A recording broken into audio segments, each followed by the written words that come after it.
tous et bienvenue à Danser le Sud.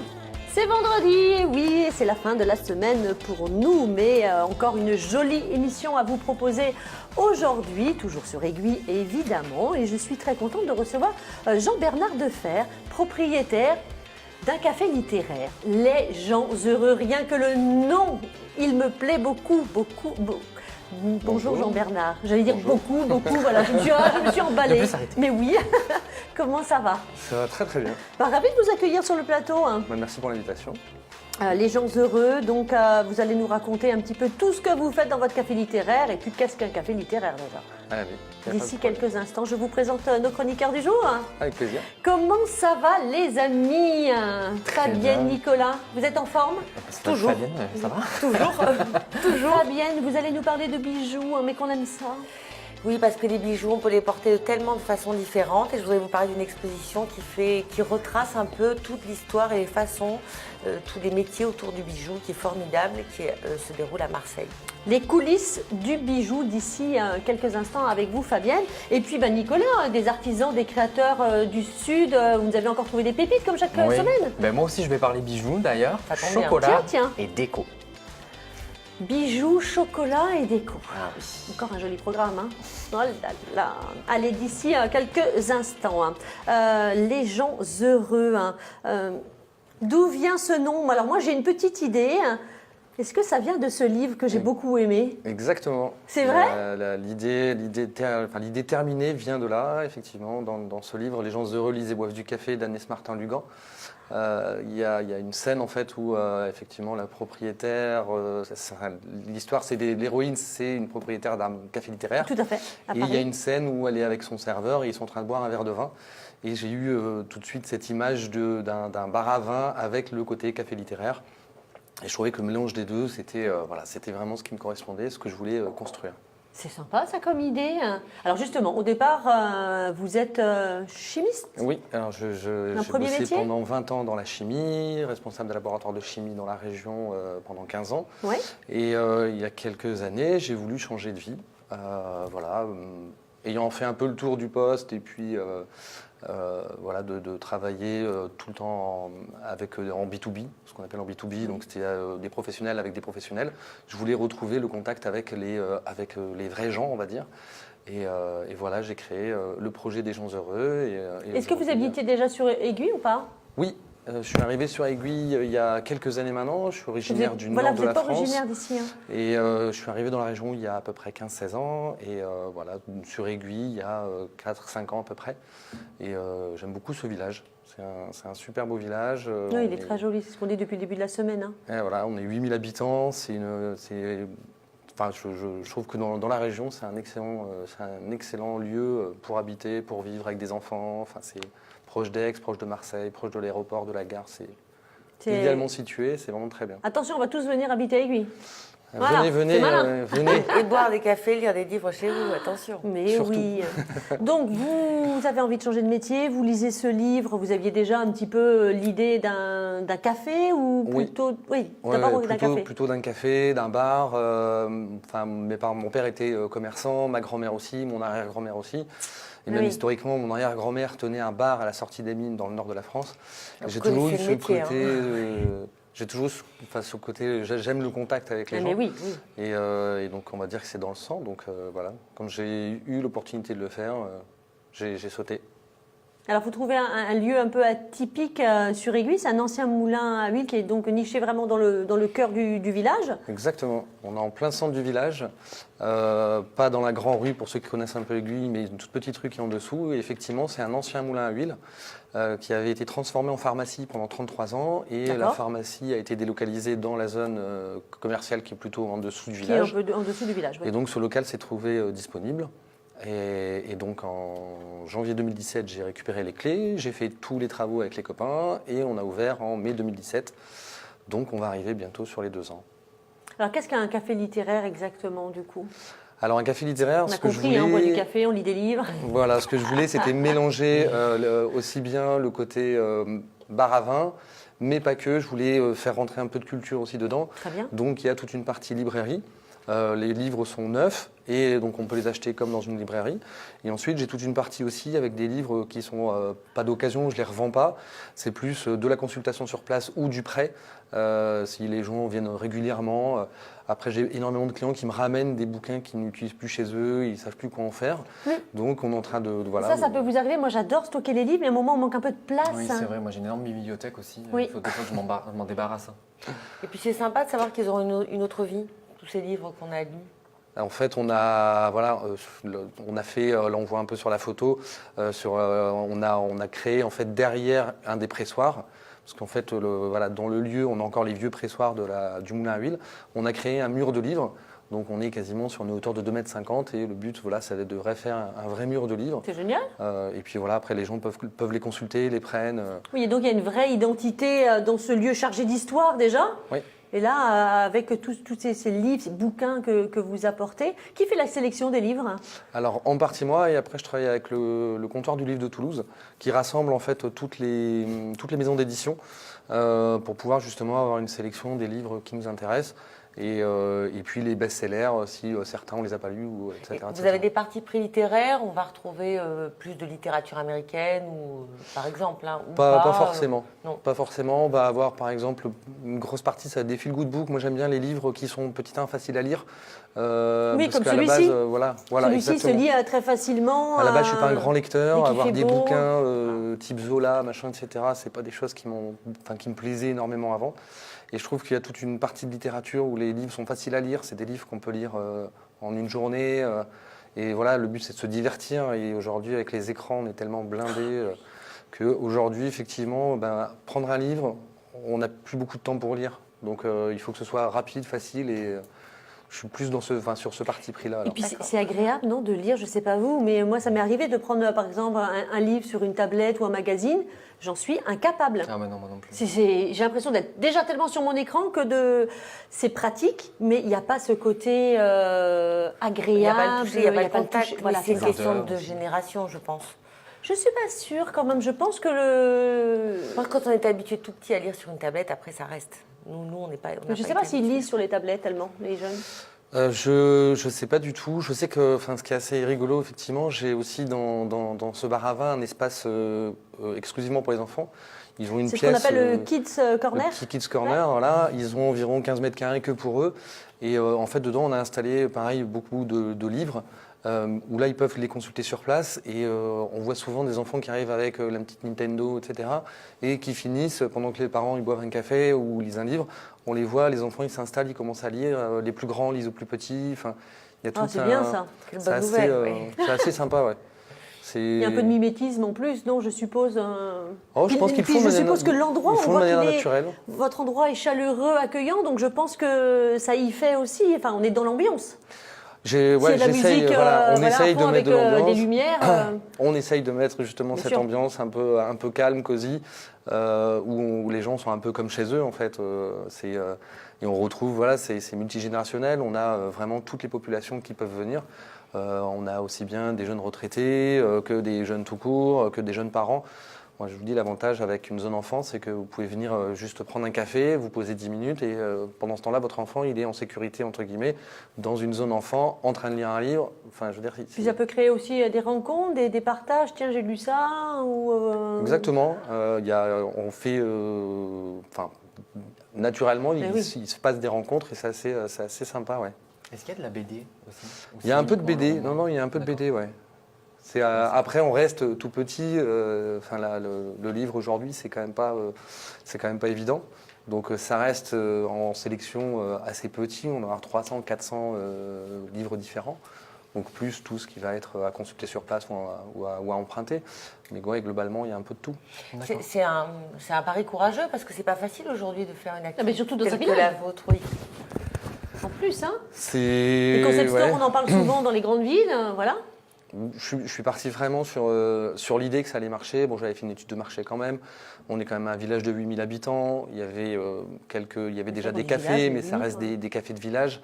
Là, je voulais plus qu'un café. Je voulais vraiment créer un Oui. lieu de rencontre, un lieu convivial où on se pose, où effectivement on va retrouver toutes les générations. Et c'était pas uniquement un bar PMU où mais qui sont obligatoirement utiles en plus dans les villages. Hein, mais voilà, le but, c'était pas de voler la clientèle non plus de ces cafés-là, et c'était de créer quelque chose de nouveau. C'est autre chose, puisqu'on peut venir effectivement, les femmes, les enfants, voilà, c'est sympa quand il y a un lieu chaleureux. Alors c'est bar à vin, on a dit caviste, bistrot, on peut venir déjeuner une salade, des planches. Exactement, j'ai fait Sympa. voilà, il y a une sélection de fromages qui viennent par exemple de chez Le Marié à Aix, la fromagerie Le Marié. On va travailler voilà, principalement avec des produits sur circuit court aussi. On travaille avec la primeur d'aiguille, on va travailler avec le fromager qui est à Aix par rapport à sa sélection.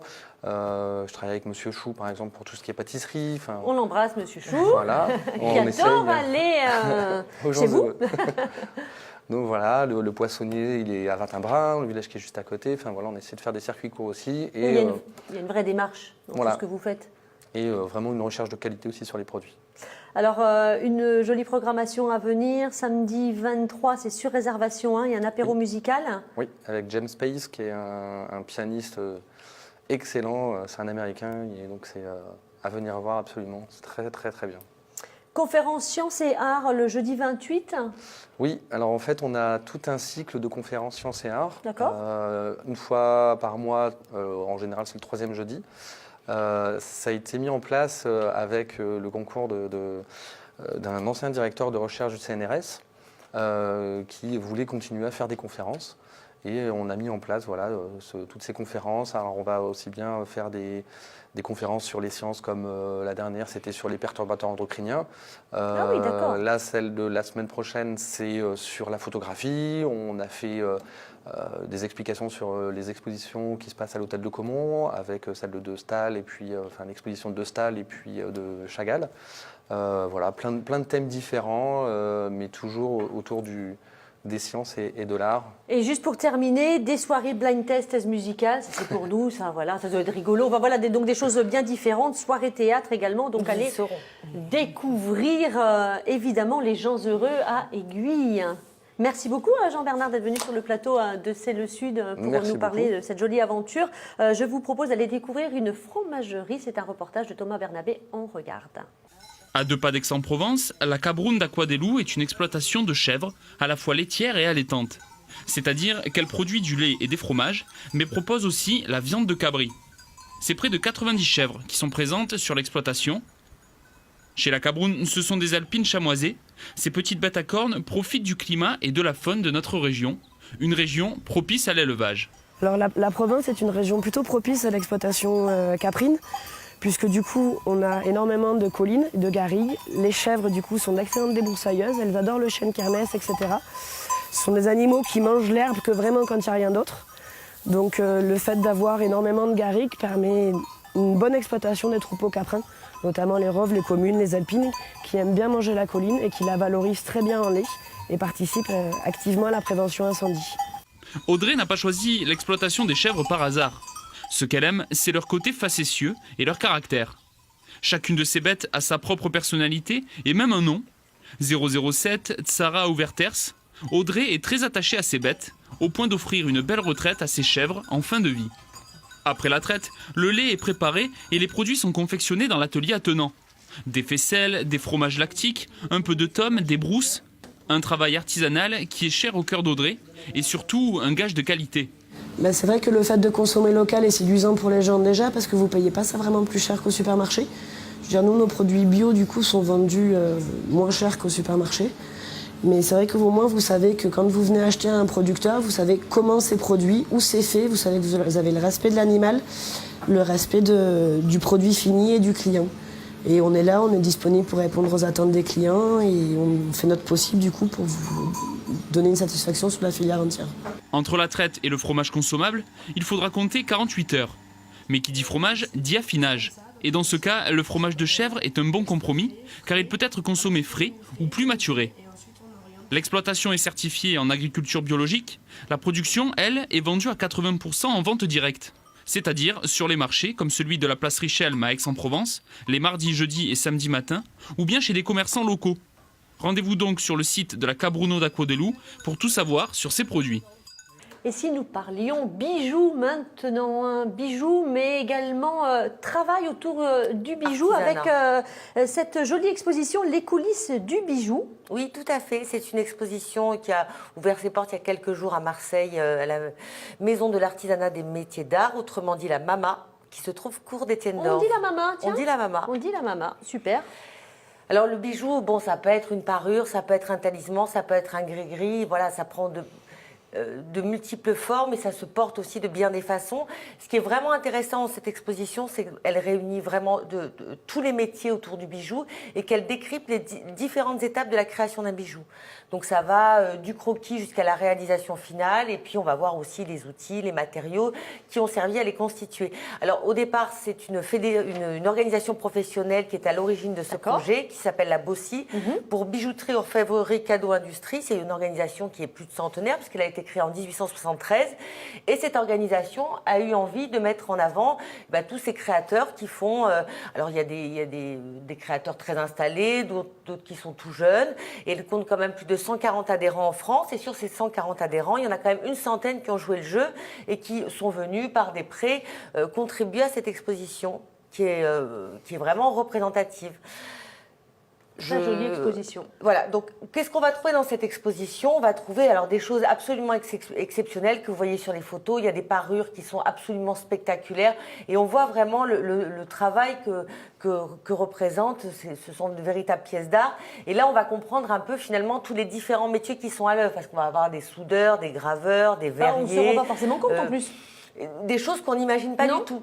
Et c'est ce qui est particulièrement intéressant, c'est d'avoir voulu décrypter les étapes, les processus de création, et on avance comme ça, et on perçoit des choses qu'on ne percevrait pas autrement. C'est-à-dire quand on voit le produit fini, on est ébloui ou pas, mais là, on comprend mieux comment c'est fait, la passion qui y est mise aussi, et je trouve que c'est un vrai moyen aussi de valoriser des métiers de passion, les métiers de l'artisanat dont Nicolas ne me dira pas le contraire. Et c'est une super initiative. Alors en plus, la MAMA, c'est un très joli endroit, cours d'Étienne-Dorf, et je trouve ça bien qu'il y ait aussi des événements dans ce lieu, que ce lieu ouvre ses portes aux Marseillais et qu'on puisse venir y apprendre des choses. La Fédération régionale de l'habillement a prêté des mannequins et des tenues pour justement pouvoir permettre une mise en valeur de ces créations. Mise en scène, mise en valeur, c'est bien ça. Et on a quelques créateurs régionaux de la partie. Donc je vais citer Nathalie Dimitrovic, Sybille Floré et Claudia Serrotes, qui sont des créatrices régionales qui proposent leurs œuvres dans le lieu. Voilà, moi je trouve que c'est une super initiative, surtout que ce n'est pas terminé. On peut aussi trouver des tables rondes, des conférences, des ateliers où on va réaliser son propre bijou. Oui, on va repartir avec son pendentif. Voilà, donc je trouve ça. Il y a aussi un atelier que je trouve sympa, c'est comment démêler le vrai du faux. Bon, est-il vraiment nécessaire de démêler le vrai du faux? Voilà. On ne sait pas. Mais voilà, il y a ce genre de choses qu'on va trouver là-bas. Donc en plus, Fabienne, on a tout comme bijoux. On a du petit créateur au joaillier, c'est ça on a des grosses pièces, on a des choses très fines, on a des choses spectaculaires. On a le bijou, ça peut prendre ça peut être un petit lien, ça peut être un trésor de famille. Ça, c'est très symbolique aussi. Voilà, et c'est un peu tout ce que ça véhicule que l'on va retrouver dans cette exposition-là. C'est un peu comme, de toute façon, là c'est une exposition, c'est comme une galerie d'art. Après, il se passe quelque chose quand on voit, on aime, on n'aime pas, on trouve... il y a sûrement des choses que vous allez adorer, d'autres que vous allez moins aimer. Il y a de vrais partis pris créatifs, donc il y a des choses qui seront plus ou moins forcément à votre goût. Mais je trouve aussi que c'est intéressant parce que quand on voit à quel point c'est difficile d'être un jeune créateur aujourd'hui, c'est quand même un métier aussi là qui est courageux, qui demande une énorme polyvalence. Donc de valoriser des entreprises qui sont reconnues et puis celles qui viennent de naître, je trouve que c'est vraiment une initiative sympa. Et puis il faut savoir que c'est un secteur qui a quand même le vent en poupe, dont les ventes sont en hausse, à peu près de 4% cette année. Et la région PACA Sud, pour ne citer qu'elle, compte à peu près 1200 représentants de ces artisanats-là. Incroyable. Bah, Vous avez eu un coup de cœur? on a des pépites. Ah oui, on a des pépites, ça c'est sûr. Oh non, mais j'ai pas eu un coup de cœur. Je peux pas avoir un Plusieurs. coup de cœur. On en a plusieurs. C'est-à-dire que moi, je peux aimer à la fois des choses très spectaculaires, mais des petits bijoux aussi qu'on garde sur soi, qui sont un peu comme des gris-gris, des choses qu'on n'enlève jamais. Donc voilà. J'ai eu Est-ce plein que de c'est coups de cœur. une exposition visuelle et où on va apprendre effectivement un peu plus près le métier pour créer des bijoux? Est-ce qu'on peut acheter ou pas? Non, on n'achète pas. C'est Uniquement, hein, non, voilà. C'est à découvrir avec les yeux. Ouais, c'est uniquement à découvrir. Et avec- c'est jusqu'au 8 mai. C'est du 8 mars 18 mai, pardon. 18 mai, 18 bien mai, sûr. que dis-je. Voilà. 10 jours de plus pour Vous y découvrir êtes allé, ça. Nicolas? J'y suis allé, ouais. C'est Alors sur 2 étages en plus, donc c'est vraiment. C'est un bel vrai, c'est endroit, hein. spectaculaire. Oui, c'est ça, c'est Même il y a des spectaculaire. vêtements, donc c'est comme si le vêtement était lui-même un bijou. Donc il y a toutes ces broderies et tout dessus. Enfin vraiment, j'ai trouvé ça super beau aussi. Ouais. C'est des fois dans la délicatesse, mais des fois c'est très visuel aussi. Et puis c'est important de voir, je trouve que c'est malin, c'est bien de voir effectivement le métier. Hein. Le métier à l'œuvre, c'est-à-dire vraiment comment c'est fait, comment on avance. Moi, ce que j'aime aussi prend du beaucoup, temps de créer un bijou. c'est qu'on voit les outils. C'est ça. Voilà, Ouais. c'est très symbolique de voir les outils, puis c'est presque émouvant. Voilà. Il y a les planches de travail aussi. On voit les gammes de couleurs, les gammes de matières, les textures. C'est très intéressant, c'est très visuel. Le travail à l'œuvre. Donc peut-être que ça va susciter des vocations, Anne. Je ne sais pas si je suis douée pour créer des bijoux. Allez savoir. Ouais, là je suis pas trop sûre. Donc les coulisses du bijou à la maison de l'artisanat et des métiers d'art, hein, c'est à découvrir donc jusqu'au 18 mai. Et puis voilà, allez. Courez-y. Courez-y et puis faites-vous voilà plaisir avec les yeux et puis on va encore apprendre plein de choses. Merci Fabienne. Merci. De nous avoir fait découvrir cette exposition. On va rester un petit peu voilà, dans les créateurs et l'artisanat du Sud avec vous, Nicolas. Vous nous avez trouvé, voilà, comme j'aime bien le dire, des petites pépites parce que c'est à chaque fois ça. Qu'on a Ouais. pu rencontrer d'ailleurs l'autre jour Chez The Babel Community, à tout The à Babel fait. Community. C'était vraiment un vrai plaisir de rencontrer vos créateurs et artisans que vous nous faites découvrir voilà, chaque semaine. Oui, ben là, par exemple, je continue avec le bijou parce que je vais parler de Émilie et Florence. Donc, elles conçoivent leurs bijoux ici à Marseille. En fait, elles font le design ici à Marseille. Et à la base, ce sont deux amis qui se sont associés, en fait, pour rire, à la base, hein, et faire leur conception qu'elles dévoilaient sur les réseaux sociaux. Qu'est-ce que vous appelez Et, pour rire parce bah, qu'elles ont parce chacune que- un métier et puis elles se sont dit tiens. Oui, c'est ça. À la par base, jeu. elles avaient elles avaient un métier toutes les deux. Et en fait, à chaque fois, j'en reparle, je reviens sur ces personnes en fait qui à la base ont un métier, qui quittent tout pour en fait vivre de leur passion. Et je trouve ça beau en fait de avoir un rêve en fait et qui puisse se concrétiser. puis euh, qu'on Le peut le changement de vie, concrétiser. monsieur vient de l'incarner. Exactement. Très bien, hein. Donc, et elles, du coup, elles ont fait ça à travers le bijou. Et en fait, avec le bouche à oreille, c'est allé par exemple jusqu'au Luxembourg, elles m'ont dit. Et en fait, ça a pris une ampleur vraiment assez conséquente. Elles ont exposé par exemple un mois pendant les fêtes de Noël là, chez Maison Buon. Donc, qui est quand même un super lieu aussi, où vraiment elles ont pu tout exposer. La ligne or, elle arrive très bientôt également, parce que pour l'instant, c'est que du plaqué. Et c'est très fin, donc on voit de toute façon qu'il y a une sensibilité derrière, il y a un côté fragile en fait, et je trouve ça très féminin. Et j'ai juste trouvé ça beau, tout simplement, quoi. Et pouvoir le mettre en avant. On le sent, c'est un joli coup de cœur de votre part, non? Ouais, complètement. Mais déjà, à la base, les personnes, toujours, parce que C'est il y ça, a parce toujours que- ce rapport humain Mais derrière. bien sûr, à chaque fois vous les rencontrez et Ouais. puis généralement vous avez un coup de cœur déjà pour la personne et en plus Exactement. pour le travail derrière quoi. Et puis elles étaient chez The Babel Community, elles ont Tout à exposé là-bas leurs œuvres en fait. Et il y a plusieurs personnes qui ont pu découvrir en fait ce travail avec ces dorures, ces parures fines et tout. Et du coup, ça me fait penser, on revient à l'expo où il y a vraiment énormément de bijoux aussi à découvrir à travers ce travail artisanal là. Oui, de beaux bracelets, de belles bagues, mais voilà, un Et là, travail on est plutôt effectivement dans très le très gris fin. aussi. Oui, en Le quelque sorte, bijou c'est vrai. qu'on ne ouais. quitte pas. Exactement. Et elles, en fait, on peut tout simplement les trouver sur leur e-shop. Elles n'ont pas encore de boutique. Et elles font des fois des espaces éphémères comme ça, comme chez Maison Buon. Et on les Est-ce découvre que c'est sur leur nécessaire e-shop. de toute façon aujourd'hui, pour l'instant, quand on se lance, d'avoir une boutique? Pas forcément non Je plus. pense pas non plus, ouais. Parce Enfin, que- de plus en plus, les gens vont sur les réseaux sociaux pour découvrir peut-être des fois un créateur ou un lieu. Avant, ils préfèrent se documenter et si ça leur plaît, en fait, une image vaut 1000 mots. Donc, si on a envie d'avoir quelque chose, de toute façon, on le voit avec les photos qu'elles m'ont permis de montrer. Elles sont très belles, les images. Ça évoque quand même... Il y a du romantisme derrière. On le voit de toute façon. Je trouve ça très beau. Moi, Tout je à le fait. vois. Ah. Ouais, ça y est, Fabienne, elle a envie d'acheter des bijoux, hein, ça ne m'étonne pas. Une deuxième... alors là, on part dans la gourmandise. Ah oui, mais moi je suis quelqu'un de très gourmand, j'aime énormément le chocolat. Et donc une autre personne que j'ai rencontrée, c'est Françoise Chocolaterie. Et elle a sa chocolaterie dans le 12e, donc 47 rue Pierre Béranger. Et donc là, pareil, c'est tout un travail artisanal en fait. C'est cette confection du chocolat de A à Z. Et les produits sont tous de la région. Elle travaille aussi la pulpe de fruits. Et là, on peut aller directement dans sa chocolaterie pour choisir ses nombreux petits chocolats et faire ses propres confections. Elle était également chez Au marché des Jeux créateurs. Babel Community, en même temps que les autres créateurs. Et enfin, qui n'aime pas le chocolat, Fabienne?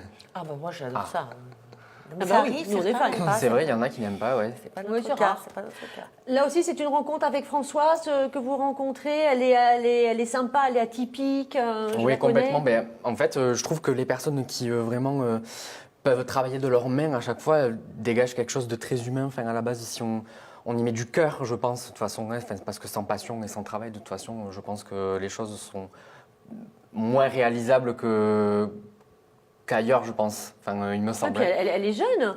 Oui, Donc elle a oui, oui. travaillé, elle s'est formée chez Claude Krechner, chocolatier à Marseille. Et puis elle a osé se lancer. Une belle adresse. Hein. Oui, mais exactement, dans l'aventure, c'est bien. Puis elle fait des pareils.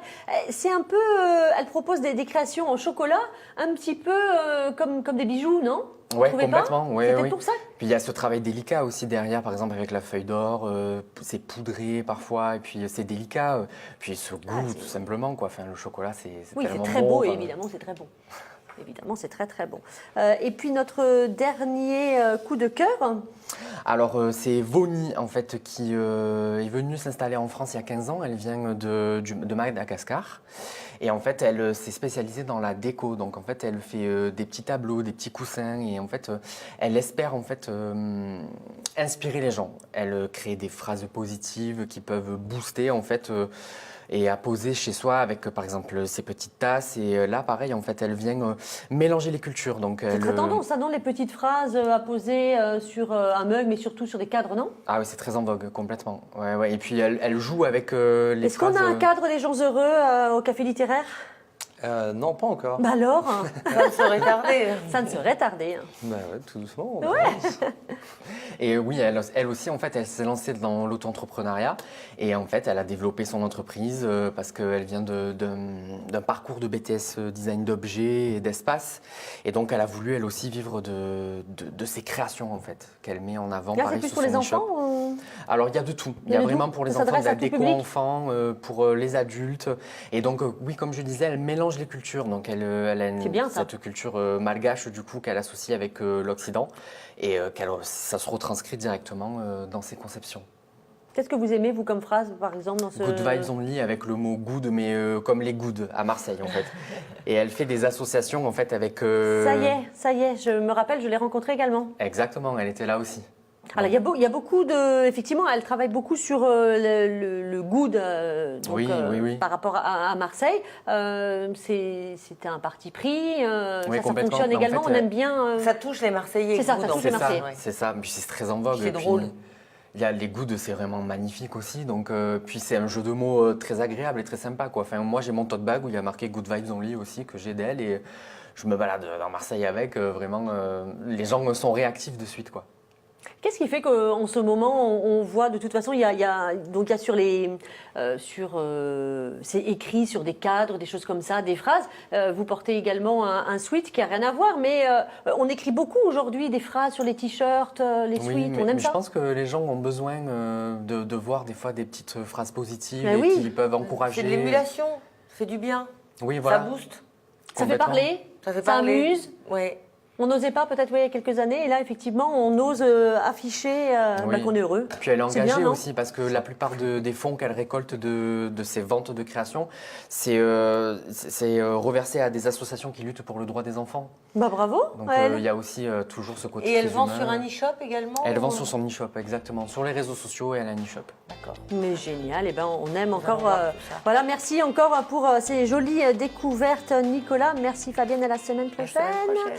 Merci. Merci beaucoup Jean-Bernard Defert d'être venu nous voir sur le plateau de C'est le Sud. Merci à vous. La semaine prochaine, C'est le Sud vous embarque et on ira du côté de l'Estac. Je vous souhaite un excellent week-end. Merci d'être aussi fidèle. Je vous embrasse. Bon week-end. À lundi.